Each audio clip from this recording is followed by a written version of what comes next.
Hello，各位亲爱的观众朋友，大家好啊！欢迎大家收看蔡小强新的一期的《刀塔二》新手教学视频啊。然后在如今的版本吧，很多传统的物理大哥都不太好混啊，打不出输出来，因为大家都血厚甲高啊。然后确实胜率都不高了啊。那有新手就要问了，那有没有新型的大哥能够适应如今的版本，能够胜任这个1号位呢？哎，有，咱们今天就通过这期视频啊，给大家介绍这个风行者打1号位啊，在如今的版本真的是相当的火爆，学会了就去用啊，保准上分。刀塔2出现卡顿，延迟高，推荐使用藤油加速器，时长可暂停，加速延迟低，热门游戏均支持加速国服，可免费使用，充值划算68，相当于开了张年卡。右下角输入 CDK 蔡口强，有53小时体验时长。好的，来咱们看一下风行者。风行者是一个高贵的全才英雄啊，非常高贵啊。然后成长2.0、1.4、2.4啊，这个成长很一般，因为就那问题嘛，你全才成长高了，这个攻击力就爆炸了，对吧？初始50点的攻击力很低了啊，然后3点的护甲，290的移速都是很一般的啊，但是没有关系，风行它其实是一个吃技能的这么一个英雄。好，咱们看下技能，一技能束缚击啊，这个技能效果是这样子的，就说是扔出一个绳索啊，如果你在这个绳索捆到一个目标之后呢，它的身后没有其他单位或者没有树，就只是一个简单的打断啊，就只是一个打断。但是如果它的身后是有敌方的小兵、野怪或者英雄或者是树的话，就可以将两者连起来啊，捆在一起。这个技能的控制时间相当的长，一级就有 1.6 秒，满级甚至有 3.1 秒的长控制。在如今的版本呢，大家的控制时间都被削弱了， 3.1 秒真的很多了，而且只有10秒的 CD， 算是一个相当优秀的控制技能了。只不过这个技能的控制率啊，就是说成功率有点低啊，不稳定。因为在这个在团战的时候，大家都是互相乱跑的嘛，对吧？大家都是乱跑的，所以说你在乱跑来跑去的时候，你想控到敌人啊是比较难的。所以说，如果你能够双控到敌人2个英雄，一个前排加一个后排的话，那这个技能是相当厉害的，3.1 秒的一个控制。然后我给大家说一个简单的心法，这个技能就一句话。如果条件不允许，就别控，就别用这个技能。很多新手见面第一时间先甩控制，这是打很多其他英雄的一个习惯，就比如斯温啊、雷昂，这是没有任何问题的。见面先甩控没有任何问题。但是风行不是一个见面先甩控的英雄，见面其实是先通过走位找到对方身后是否有敌方单位啊，先走位再甩技能。如果条件不允许怎么办呢？就逼对方的走位，把对方走到一个合适的情况下再交技能啊，就是慢放，看着情况放。因为这个技能如果放空了，那真的就是个打断了。但是如果你把它握在手里头，第一会影响敌方走位的，对方知道风行没有交控的，他就不敢乱跑，他不敢乱跑了，就其实就是走位会出现受迫性的失误，就会给你更多的一个输出空间，哎，对不对？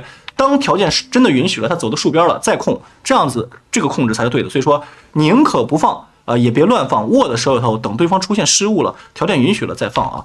好，二技能强力击，这是这个版本非常厉害的一个技能。首先这个技能的伤害相当的高，满级续满有470的这么一个单体伤害。470的这么一个首要伤害，这简直太离谱了，对不对？非常厉害。第二呢，这个技能跟默克的那个技能是相反的。大家还记得默克的那个一技能，就是那个画笔，它是穿越的单位越多，后续的这个单位受到的伤害就越高，对吧？但是这个是相反的，穿越的单位越多，后续的伤害越低。就比如咱们射这个小傀儡，首要目标352的这么一个伤害。好，然后咱们看，如果同时射了3个单位，咱们来看一下。啊，这个时候呢，254啊，也就是说是它的伤害降低了很多。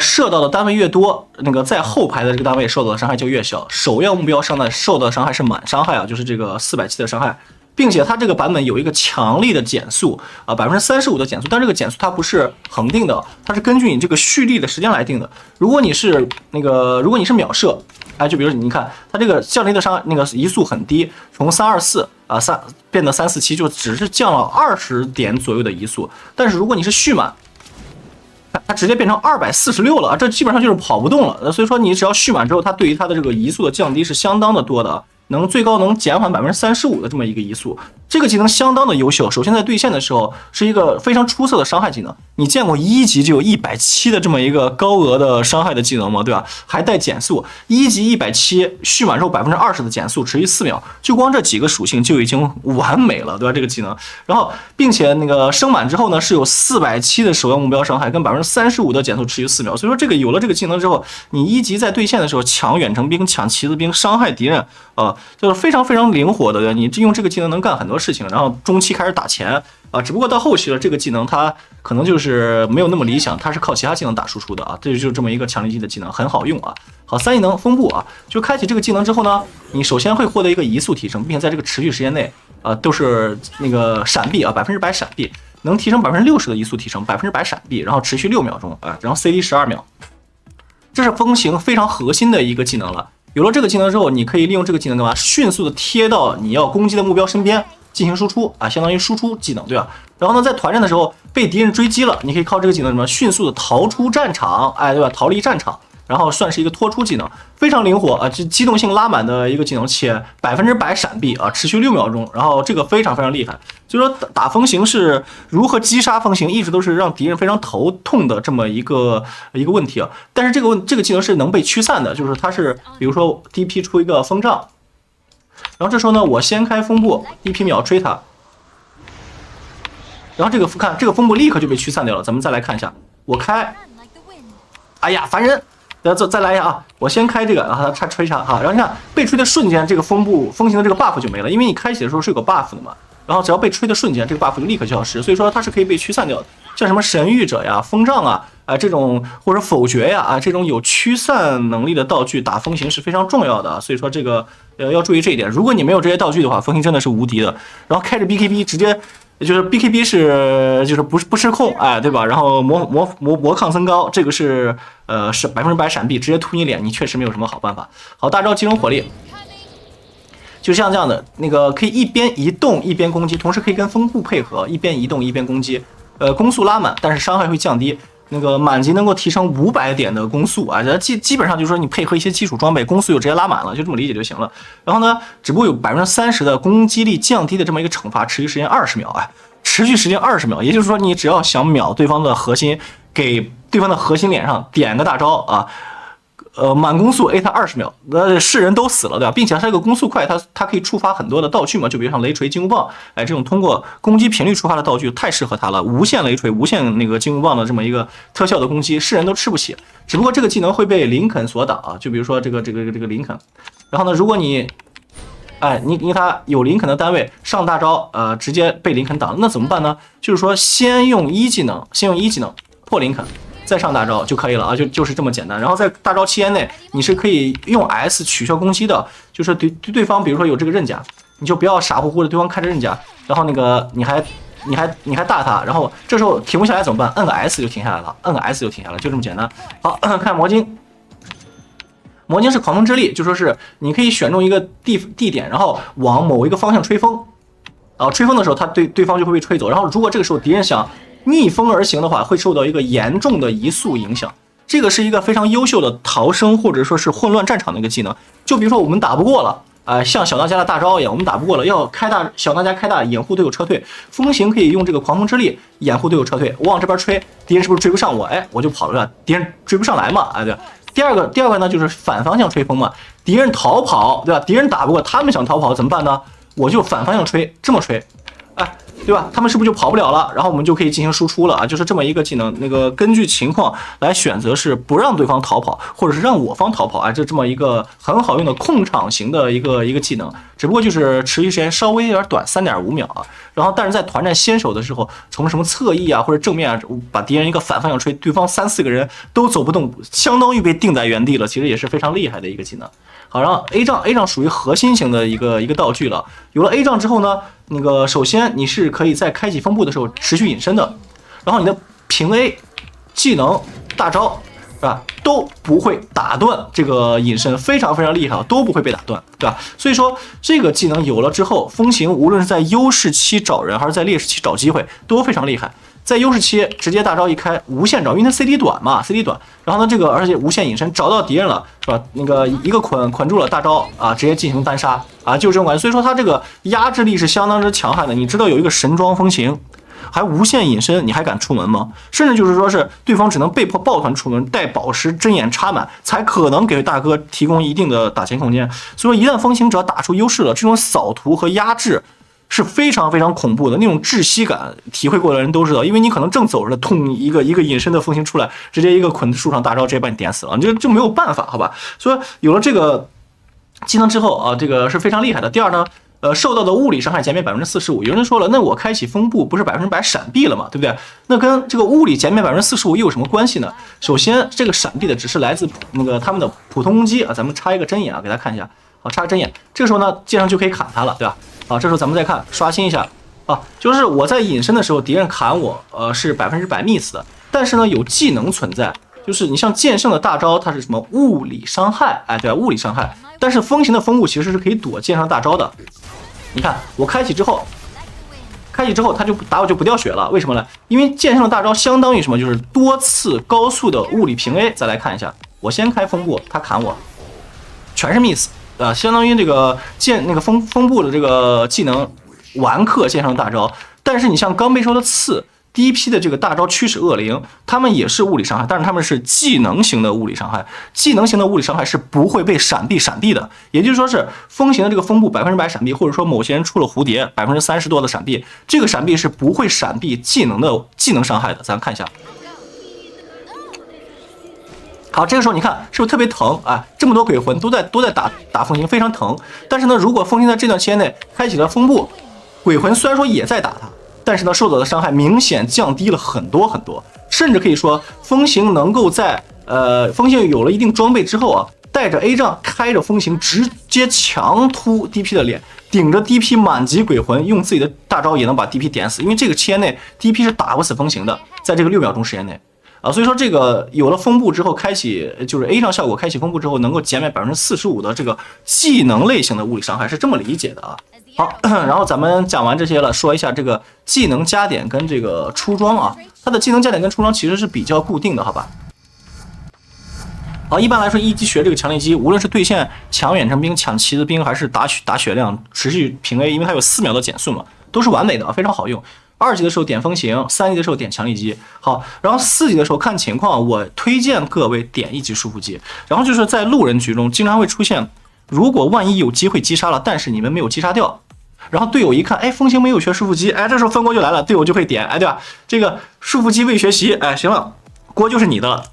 但是如果你学了，然后没有杀掉，那就是没办法，对吧？所以说为了避免冲突啊，一般来说4级学1级吧啊，好，然后5级学那个6级学大招，7级学这个强力机。好，之后呢，副风行之后有大加大，最后再把束缚机点满啊，因为我毕竟是打输出的，对吧？这个开团新手控制啊什么的，找角度跟我没关系，我只需要突的我要杀的人脸上，用大招和我的装备强行把他突死就行了啊，很简单啊，就是主2副3有大加大，最后把1级能点满。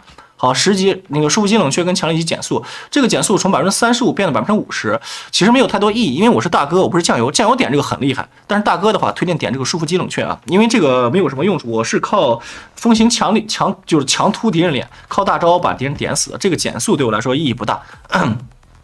点这个束缚机冷却，然后那个8秒的 CD，3.1秒的控制啊，非常优秀，好吧？15级减风行冷却跟减强力机攻击降低，这个就是说是穿的人越多，后排受到的伤害会变高啊，就是这么一个意思，没有什么意义。点风行冷却，这才是核心的核心啊！点了以后，9.5秒的冷却，6秒的这个持续时间，哇，相当的厉害了，这个是真的是相当厉害。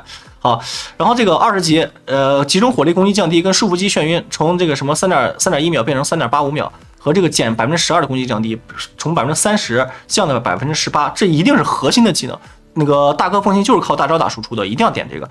好，25级风行不可驱散，就是变成了这个从能否驱散是变成不能驱散了，就像对方有很多个否决，就是要强杀你，那么你可以点这个。然后但是推荐点这个，就是点左侧，用集中火力击杀之后 CD 减少18秒啊，就从那个现在看是30秒，但其实如果你杀了个人之后，这个直接就是那个减了18秒的冷却，相当于什么团战的时候无限大。就是你进场大招大一个人，他杀掉了以后，啪，直接 CD 就是从现有的这个冷却里面直接再扣掉18秒，相当于就直接那个没有 CD 了，然后再去杀第二个人，可以无限连杀啊，这个是相当可怕的一件事情。所以说，我推荐大家就是点左侧啊，这个无限连杀可太有诱惑力了，对吧？所以说这种左右左左这么一个大哥的加点方式，应该是没有任何问题的啊。好，看一下装备啊。装备的话也是比较固定的，就是它前期的话，由于只有50点攻击力嘛，然后它又是全才，所以说出全属性没有什么问题。就比如说是这种这种属性拉满的啊，就没有什么问题，对吧？因为它只要有属性就有初始的攻击力。而风行它又不像其他的英雄什么要出系带。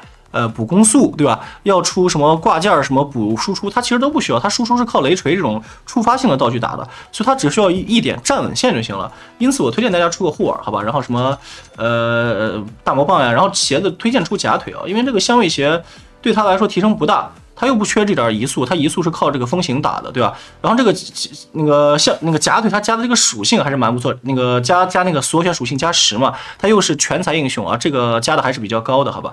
然后就是说是放技能的时候切智力腿 ，A 人的时候什么切敏捷腿，配合这个大招嘟打输出，还是很厉害的，对不对？核心装备不用多说，雷锤就是一切往雷锤靠拢，甚至你草鞋能先把雷锤裸出来，都是 OK 的，好吧？就是出雷锤的时候呢，你像这个标枪，如果你有一个雷锤，有一个标枪的话，这个其实就已经可以杀人了，因为它30%的概率能够触发60点的额外伤害，在你6级的时候身上挂个标枪啊，你就可以配合这个你的大招去杀人了。所以说雷锤是一切的开始啊，就相当于敌法师的狂战斧，然后尽可能把它早出。有了雷锤之后，平 A 配合强力击收线打野速度非常快。好，之后呢 BKB， 接下来我要说一个非常重要的一个思想。风行不缺输出，风行有了 BKB 之后，有了大招，不是有了雷锤之后有了大招，是人都吃不起他这个伤害。风行缺的是持续输出的能力，持续输出来源于2个，一个是风部的物理闪避，一个是靠 BKB 的免控制。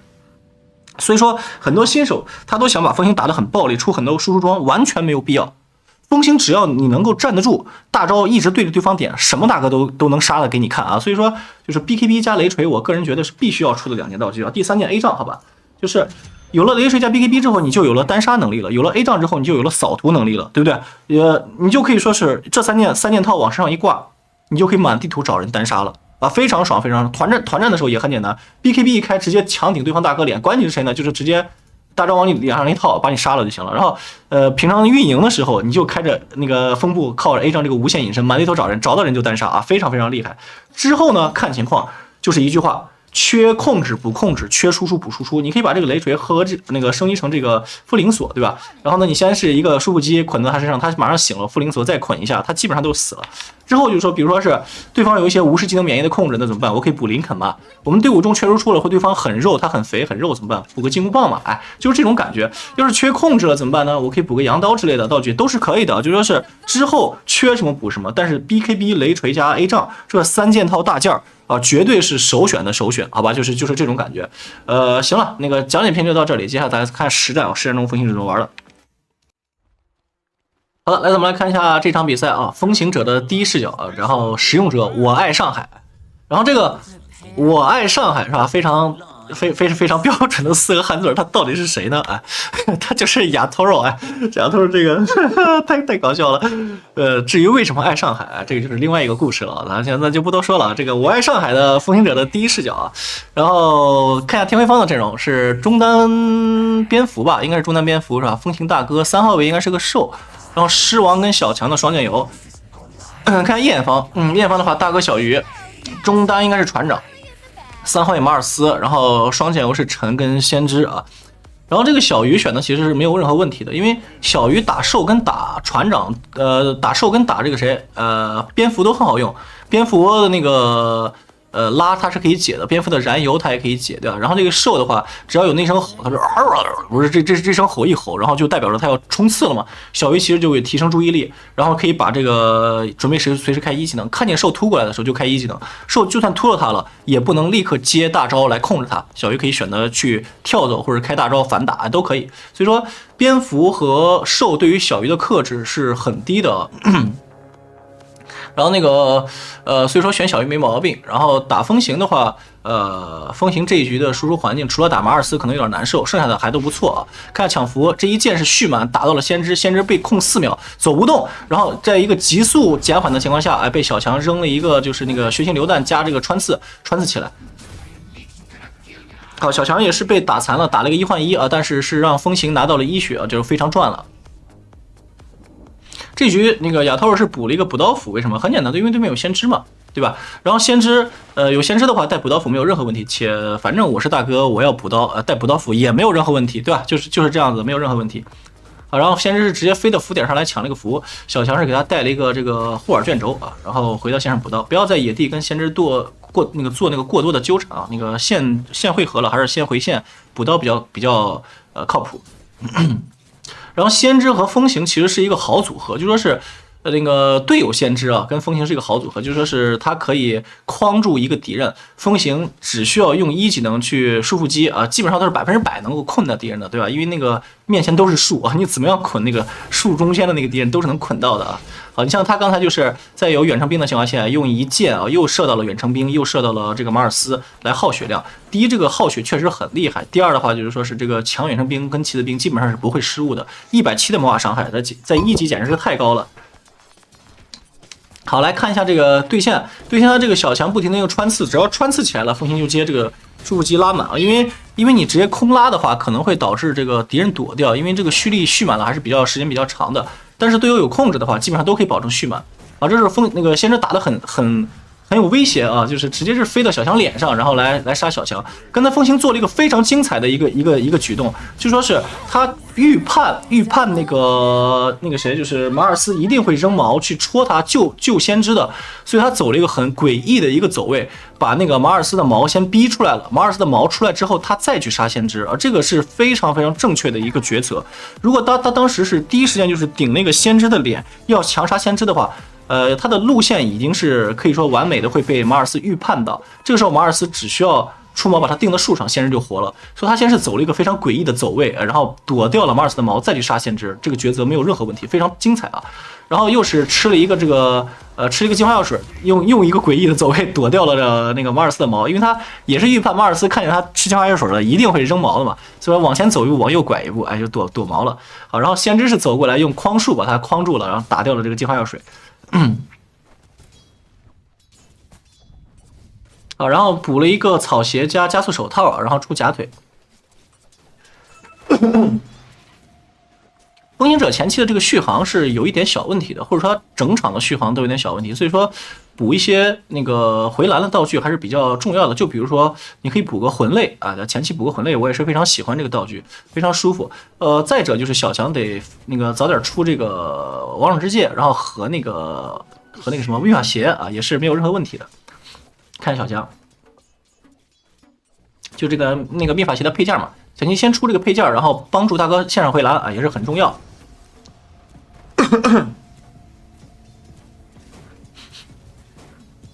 好，然后推线，小强踩到了莲花，然后莲花给这个风行啊，风行有补刀斧，根本不怕这个先知的束捆，然后拉这个属性装，对吧？都拉下去，吃莲花，再把它拉上来啊。这个技巧咱们也讲了很多遍了，对吧？就不用赘述了，就这样能够增加那个莲花的这个恢复量啊。好，再穿刺起来，弓拉满，往前顶，血腥榴弹加2技能甩上。好，这边是一个矛啊，没有矛到，然后风行是开着风步强顶啊，是杀掉了这么一个马尔斯。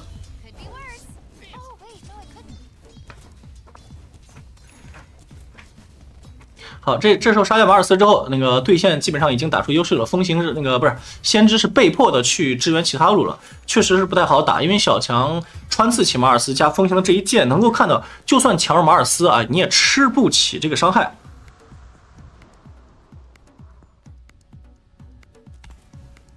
所以风行在对线的时候最大的威力就是这个矛，所以它可以配合一个有那个控制技能的酱油，对吧？然后把它控制起来，比如像莱昂之类的穿刺起来啊，然后一个弓拉满追着 A 啊，非常厉害。好，这边小强是藏在树林里面 TP， 马尔斯在走位躲小强的穿刺啊，但是只要被穿刺起来了，就会有一个满血的剑接一个血腥榴弹啊，这马尔斯不会，满血又被强杀了吧？好，然后追不上了再开风步，大家注意啊，一定要追不上了再开风步。很多新手他这个施法的小细节或者说习惯不太好，总是喜欢一见面就开风步，这个是不对的啊。就是你基本上是能打到了开风步干嘛，打不到了再开嘛。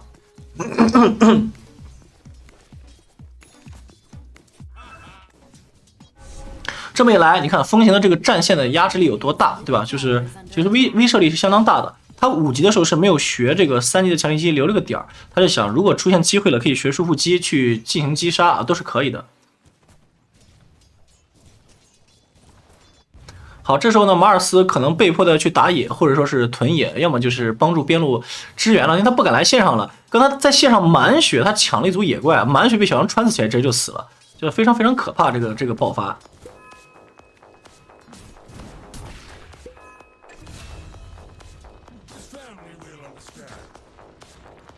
好的，来到线上，然后马尔斯现在是只能用技能来收兵了，不敢就是过多的补刀了，因为或者说是小强露头了，小强在边路露头了，他敢过来补一下刀。小强要是不露头的话，他其实是非常恐惧的，因为小强只要猫到树林里面去搞他一下，他可能就死了哈。然后你看，就是技能收远程兵，哎对吧？然后用一个强力击收远程兵，远程兵是100%会被收下来的。好，学3级的3级的强力击，并且到6了，身上挂着标枪了，这就有强杀的一个可能性了。就只要对方马尔斯的走位过于深入，他完全可以带着标枪，带着大招，直接把马尔斯强杀了。然后看一下马尔斯敢不敢来收这个兵线好的这波兵，因为这波兵线是十分靠近天辉的。然后他现在风行可以考虑就是骗马尔斯一个毛，只要马尔斯敢把那个毛交了，他就可以开着大招加风步直接强杀他，已经开始反补控线了。然后马尔斯感觉到了，应该是感觉到了什么，还想补刀，哇，马尔斯你真勇啊！但马尔斯一看风行不见了，还不跑，要死了。好，先一剑减速，好大招直接带着标枪，所谓扭掉牛逼，哎，这行就是我说的，只要有标枪在6级带大招啊，基本上是很难躲掉风行的单杀的。他对着大哥点20秒，是人都得死。但是注意一点，就是要扭毛。所以说你看他开启风步之后一直在左右拐，就是为了躲掉那个毛。马尔斯那个毛的判定的距离其实挺窄的，确实比较好躲。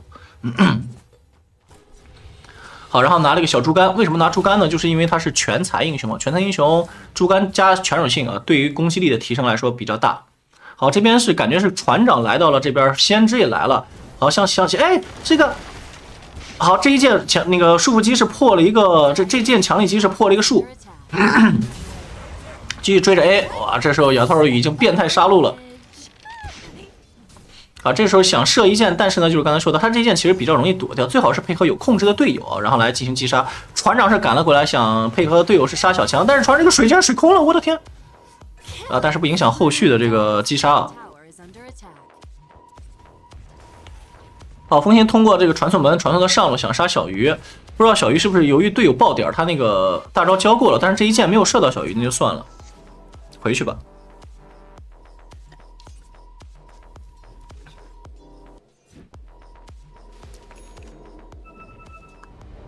好，回到又通过传送门回到下路。现在这个传送门其实，用一次是要扣蓝的，扣的蓝还不少，在前期可以说不要随便用啊，不要随便用，保证蓝充裕的再用。但是其实你看这局的这个比分12比8，风行一个人杀了7个，这7个都来自于劣势路，对吧？也就是说是风行这路优势，但是中路和就天辉的中路跟天辉的劣势路看起来并不怎么优势，因为。对方的8个人头可能都来于那2条路，所以这局的压力还是有的啊。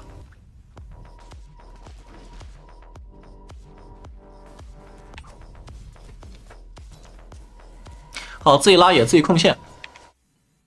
就当你觉得这个局势不是很明朗，你看不见对方的关键人的时候，最好不要推线推太深，那样的可能会被对方埋伏。很细啊，就是连这个猪肝都要拉，你看他这个猪肝的也都拉下去，然后护丸也拉下去，那个吃莲花，然后吃完了以后，在这个时间正好啊，非常的细啊。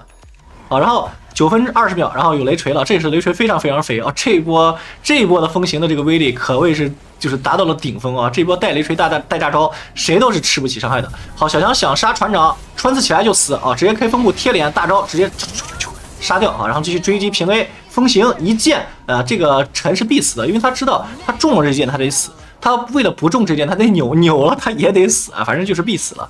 好，这波直接是强突支援，然后杀2个人，然后杀完人之后呢，可以进行下一步的攻击啊。然后咱们说几个细节，第一，强力击是可以破树的啊，刚才好像理解的时候忘说了。第二呢，大招是可以打塔的啊，大招除了能打人，也是可以打塔的，所以说风行也是半个推进型的英雄。在有大招 CD 的情况下，如果是击杀了敌人的话啊，你是可以靠大招是直接把塔，就是大招点塔把塔推掉的，非常快啊。好，兽是直接突先知的脸，应该先知要死了，先知但是船长过来救了一手，然后把兽水起来了，兽是用一技能突到了先知的脸上啊，继续进行了一波击杀。啊，你看他就是平 A 2-3下触发一次雷锤的那个连锁闪电，再一个满级的强力击啊，是直接可以收一波兵。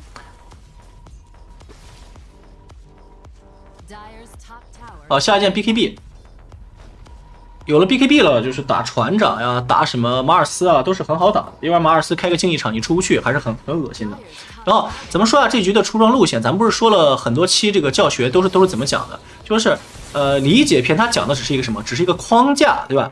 一箭，啊，射到 OK， 就理解篇讲的只是一个框架。在那个框架里面，咱们只是说了一个大概的一个东西，但是实际上的具体的细节如何实施，还是要看这局的这个真正的阵容是如何的。好，咱们来看这一局，这一局的话，他先选了一个 BKB， 又选了一个推棒。为什么要选推棒呢？很简单，就是因为第一，对方有小鱼人，小鱼人如果在他没有 BKB 的情况下跳到了他是可以靠推把自己推出去的。这个大家知道吧？就推棒的推是可以破小鱼人的那个跳跃的拉扯的。而且推棒也可以破树啊！如果他的这个后续的没有补刀斧且强力击 CD 的情况下，如果被先知捆到了，也是比较危险的。有了一个推棒了，它可以解决小鱼跳塔或者先知在他2技能 CD 的情况下捆他的这个问题，可选啊。第二什么？就是那个紫苑啊，因为他想杀小鱼的话，小鱼其实是不是很怕风行的。风行杀小鱼，小鱼只需要开大招啊，就可以完美的躲避这一切。那么怎么办呢？在你有 A 杖的情况之下，你完全可以先用 A 杖隐身贴在小鱼身边啊，直接接什么？直接接那个紫苑，再去用大招点小鱼，小鱼基本上就死了。所以说这局紫苑我个人认为也是可选的啊。要我的话，我可能会先出紫苑，当然看局势。如果是优势的话，可以不着急出这个推啊，或者说是朦胧枪。优势的话，可以直接就是 BKB A 杖紫苑。啊，甚至什么就是啊不，我觉得 A 杖还是得出的，就是BKB A 杖紫苑啊，按照这个顺序出去找机会杀小鱼会非常非常厉害。如果是军事或者劣势的话，这个推棒啊就非常有必要了，然后保证你在团战的时候是有一个很好的生存环境的啊。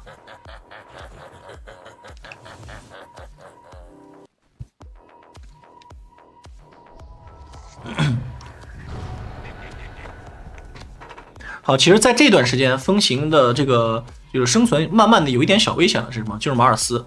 虽然说马尔斯一直在死，就是过得很惨，但是一旦马尔斯有了跳刀了，风行其实是有危险的。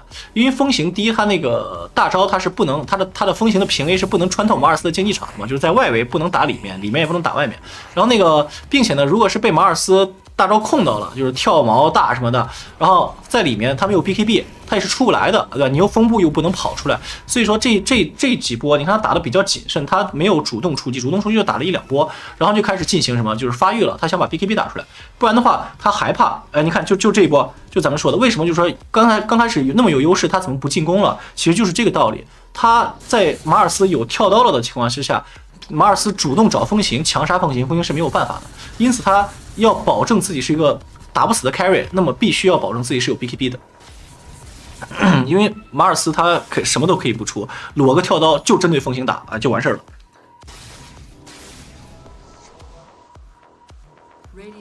好，然后现在身上存款1000块钱，马上 BKB 就好。他刚才应该也是给队友发了一个信号，我看他那个鼠标往下瞬间挪了一下，应该是点了一下那个 BKB 的卷轴啊，跟队友说啊，我还差200块钱 BKB 卷轴，你们等一下，别打。然后这边是抢经验符，好，直接一剑，大招都不用扔了啊，大招不用扔，直接是打死。然后这边是已经11-0-1了，无减肥的风行啊！但是你看经济并不领先，对吧？经济只领先2000，这个11-0的风行经济只领先2000，队友其实的经济是比较差的，也就是全场就亚涛一个人肥。咱们来看一下残忍组合，你看对吧？也就他一个人肥，剩下的话同比对位都是比烈焰方要劣势的，所以说这一局风行得carry起来，他不能死，所以他打得比较谨慎，有了 BKB， 好，这一波就可以跟队友开悟了，这波他是绝对不会死的了。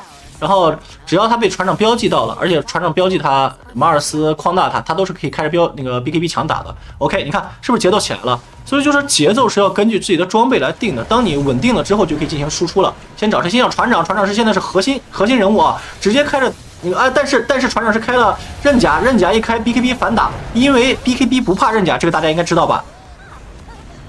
好，这边蝙蝠是拉了先知，一个蓄力满剑470，一剑是杀了先知啊，一波双杀，这就是所谓的什么时候该进攻，什么时候该刷钱呢？啊，其实我在每一期视频里面都讲的非常详细，对吧？不厌其烦，唠唠叨叨的讲，这一局我怕对面什么技能，对吧？对面什么技能对我有威胁？如果我切不到他，他切我，我有没有办法解决？没有的话就不要进攻，等我有办法解决了，我再去进攻，对吧？就是这种感觉。然后他在刚才有了 BKB 之后，第一波主动强势出击啊，又是拿了一波双杀，继续帮天辉扩大优势啊。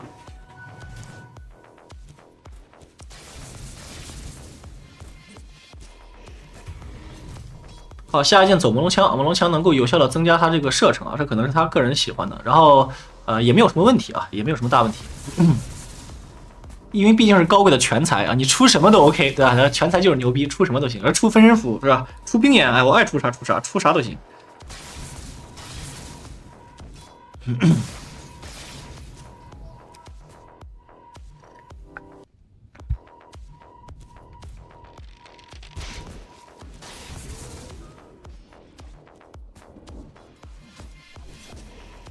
他这个节奏掌控也是非常好，就是出一件装备打一波，出一件装备打一波，保证每一波都是在更新大件的情况下打。啊，这边是看见人了，且狮王跟蝙蝠都在旁边，且蝙蝠的大招应该快 CD 好了吧？我看蝙蝠的，果然啊，应该就差1秒，所以他才有一种想进攻的冲动。应该是蝙蝠跟他交流了，就是说是我大招马上好了，刚才看的时候还没好，切过去的瞬间蝙蝠好了。好，这边带雾，抓马尔斯吗？啊，马尔斯露头了，然后沉掉线了，咱们稍微快进一下。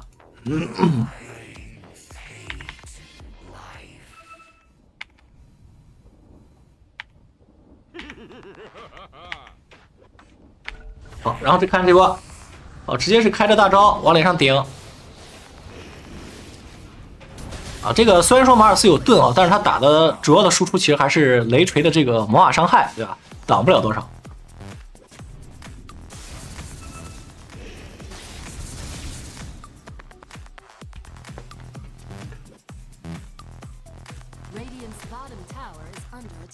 马尔斯一阵亡，继续在对方减员的情况之下啊，深入对方腹地去找人。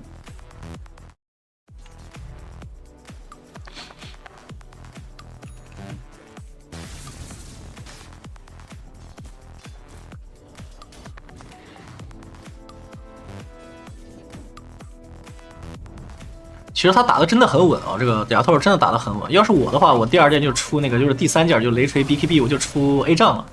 有了 A 杖就可以扫图杀人了。但是在这种就相当于职业桌的顶分局，你想随便的通过扫图单抓人，其实有点困难，对吧？所以他出了朦胧枪。但是我给大家说一下，在低端局、新手局，对吧？你们打的时候，如果像这局这么优势，你出个 A 杖，游戏就结束了。你无限单杀，对方拿你没办法的啊！这个一定要分情况啊！啊，这边船长是直接给自己脚下套个大招，为什么呢？因为大招能减伤。陈也是开了上帝之手，自己也开了刃甲，但是风行开了 BKB 啊 ，BKB 打刃甲是无视的。好，这边是直接是束缚击把先知捆在树上，再一个强力击。啊，今天嗓子有点哑。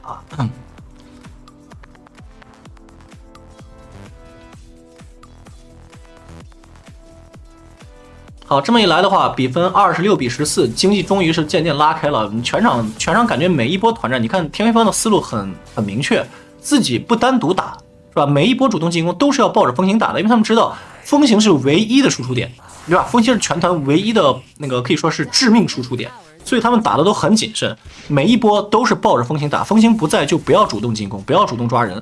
你风行有技能了，有 CD 了啊，抱着风行主动打一波。风行现在 BKB 剩30秒。他可以等30秒，等30秒之后呢，去打一波推进啊，杀人推进。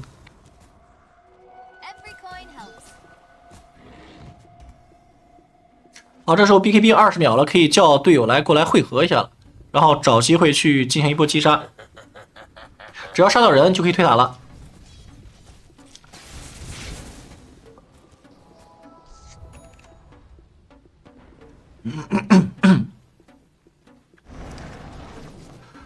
蝙蝠是在中路搞了一下沉，好，然后看见了船长跟先知过去了，然后这个塔下塔应该是推掉了，对吧？好，风行进场捆到船长，看见了马尔斯，先不着急交技能，他等马尔斯放大自己再开 BKB， 不然的话他不开 BKB， 马尔斯不放大，这是只能被迫开 BKB 了，那就强打吧。好，这种马尔斯开的大招其实是为了掩护船长的，他想把风行隔在外面。把风行隔在外面，不让那个风行从外面射到里面的船长啊，但是没有用啊。风行开着 BKB 开着风步，这个机动性太好了。小鱼进场也是没有什么作为，而是直接被兽举起来，瞬间就被秒了。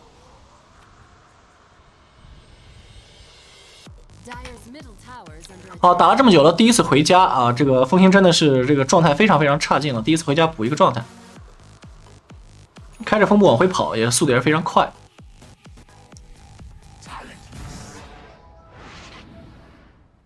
好，这一波有了推之后呢，小鱼和谁和先知啊这些人就再也没有什么人能对他造成威胁了，所以他的就简单来说就万事俱备了，对吧？他只要输出就行了，他又死不了了，就抓不死了已经。然后下面就是进行无限的进攻了，接下来就是简单来说进攻就行了，不需要补装备了。然后队友就可以各种做眼、各种开悟啊，带着风行打架。如果说真的要缺什么的话，那可能就缺个18级，对吧？现在17级半啊，都过一会儿18级了，3级大。其实3级大，说实话，那个在现在来看啊，区别不是很大，因为对面已经吃不起他的伤害了。好，再打个盾，哇，稳中稳，对吧？稳如狗。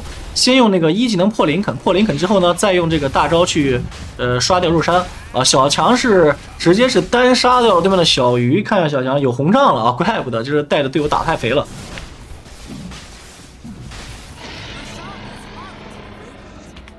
好，带着盾21分钟带盾，直接找架打了，开始无限打架。下一波的是出 A 杖。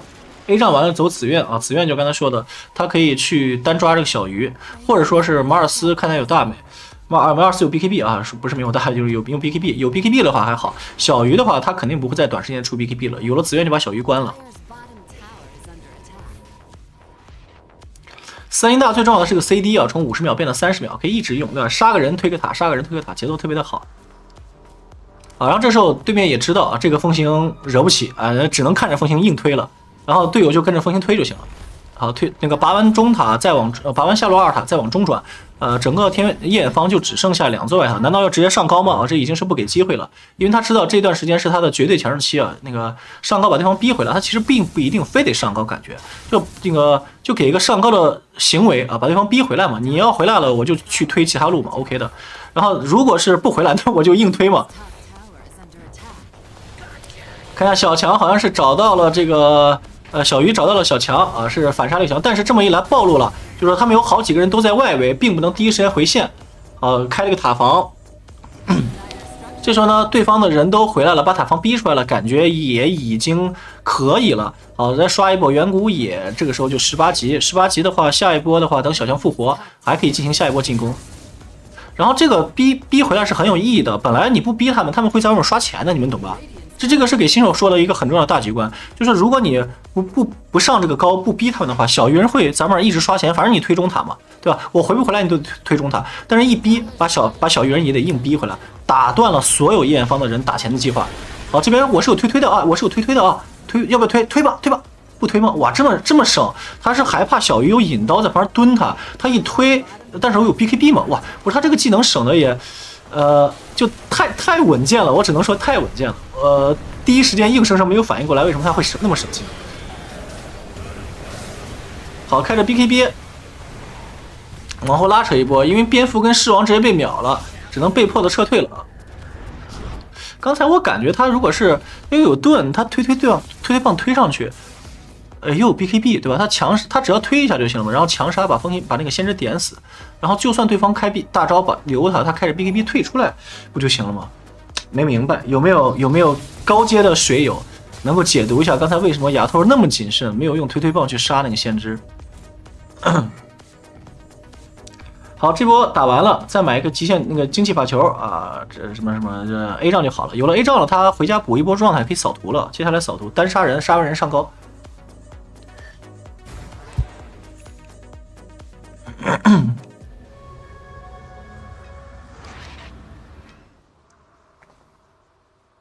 回家补一波，看一下对方的状态，看小鱼装备，咱们来瞄一眼。小鱼人是连击刀散尸，马尔斯跳刀 BKB， 船长的话是刃甲 A 杖，准备走玲珑心是吧？准备走血晶石。先知的话是补了一个紫苑，刚才也已经看见了。好，这时候风行启动了啊，这个基本上装备已经完全齐备了，18级风行。但是他这一箭最好别射吧，他这一箭一射就暴露了。好，果然没有暴露，因为是夜晚，现在视野很黑的，对方看不见他的。一个人开着大招往里面顶，全隐身捆到。BKB 差2秒，怎么办？怎么办？他有盾的，他有盾的。OK， 是把盾打出来了，也行啊，也行。但是这波其实我感觉也是没有办法，因为当 BKB 确实差2秒，他当时如果有 BKB 的话是一定开的。这样子第二时间的话，他再开 BKB 又没有大招，对吧？比较尴尬。不过马尔斯被打到山上去了，然后他这个马尔斯走不了，又有蝙蝠的火，又有蝙蝠的火，他是下不来的，因为跳刀一直会被打断。啊，然后这个时候又杀掉了一个马尔斯，船长反身放个水救一下人。小人还想输出。好，小人是先放了一个黑暗契约解一下状态，因为他怕风行放捆。那风行反而也知道，对吧？第一时间小鱼人肯定放黑暗契约的，所以说第一时间不要放捆啊，就是这么一个心理博弈的这么一个过程。哇，双倍啊！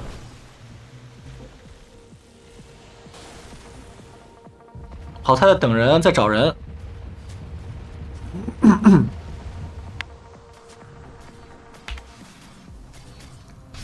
好，双倍一吃，大招一开，船长就算再肉啊，就算陈放了大招，还是得死啊！这个输出太高了，扛不住。好，满蓄力一剑啊，队友是杀掉了陈，这边又有个先知，这时双倍风行，哇，这个输出也太高了！这边是抓到了小鱼儿，小鱼儿只能被迫开大了吧？啊，但是就算开大的瞬间，但是呢，他的血量已经很低了，被一个蓄力一剑啊，直接射死，一波3杀。好，他的走位走到屁股后面，想打背，想打背，因为正面是有盾的。好，这一波是强势双倍风行，一波带队直接团灭对面啊，是可以考虑上高了。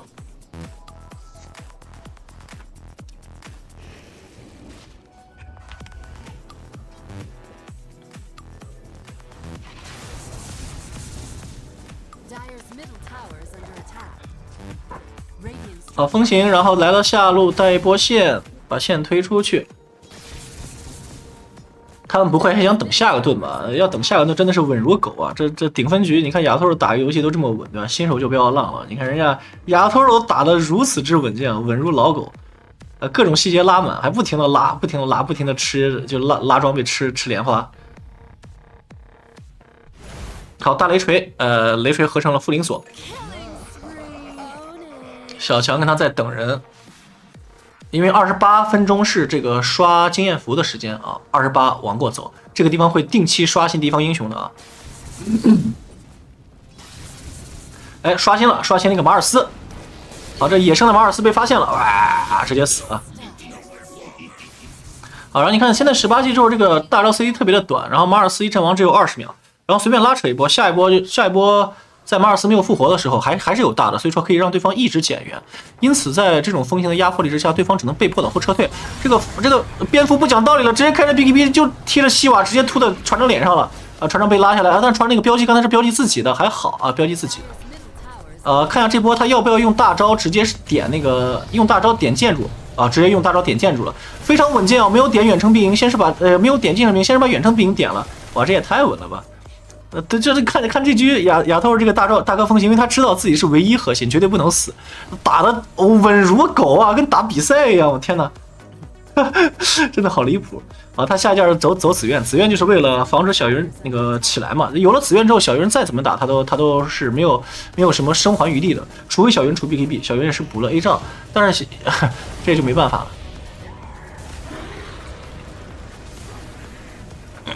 好，大招是锁定先知。好，先杀掉一个先知 ，BKB 还没有开，还有附灵锁可以用。他在等马尔斯开大招，马尔斯大招开了啊，可以王进场顶了。小鱼人也在里面，看怎么打，捆到了小鱼人。但是现在没有大招，输出略有乏力感，略微乏力啊。还有5秒钟大招，得拉扯一波，拉扯一波。队友死了3个了，对面的人都在，但是他有大招，先是平 A 点死了瓦尔斯，直接是开的风行风步啊，然后用风行步是隐身加 TP， 然后逃了回去啊，非常冷静啊，面对一堆人是吧？强杀瓦尔斯，然后逃回去，非常潇洒。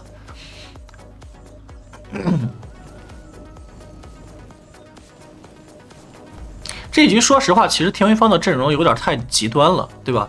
就是3号位兽加中单蝙蝠打到后期了，容易隐形，隐形了你完全得靠风行一个人打。当然这个情况咱们打路人啊，不会太常见。你中单但凡选个黑鸟，选个毒龙，哎，是吧？那都是非常厉害的。就是打到后面的风行负责在团战第一时间让对方减员啊，剩下的输出就直接减员一个大哥，然后像什么黑鸟毒龙啊，可以去打第2输出目标啊，这都是可以的。最好不要打这种纯单核风行，其实是有一定风险的。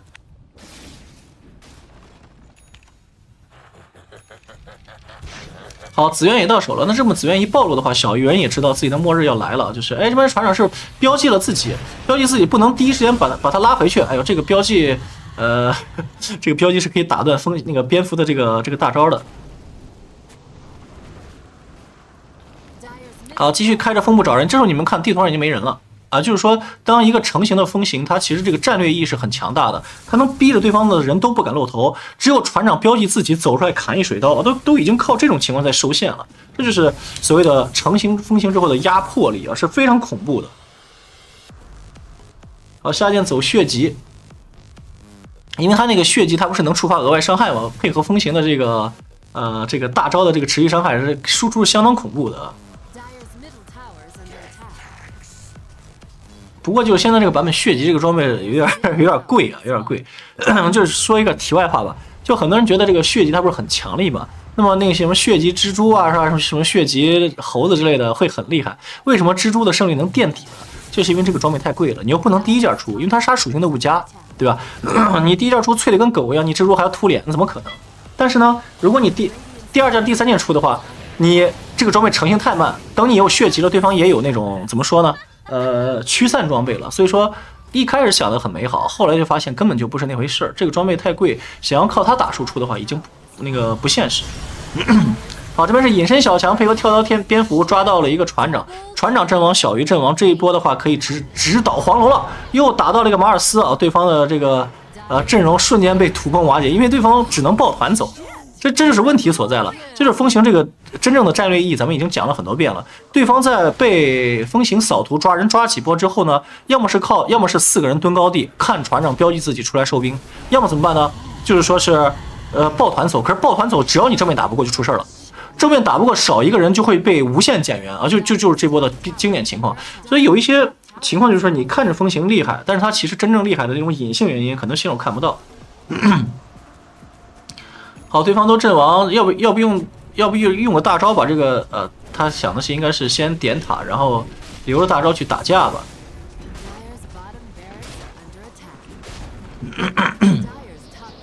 好，直接大招点门压塔了，这么狠吗？不给对面机会了，对面可能也觉得打不过了，要投降了。但是风行大招用了，这波不冲出来打一波吗？啊，冲毛啊！还有3个人没活的。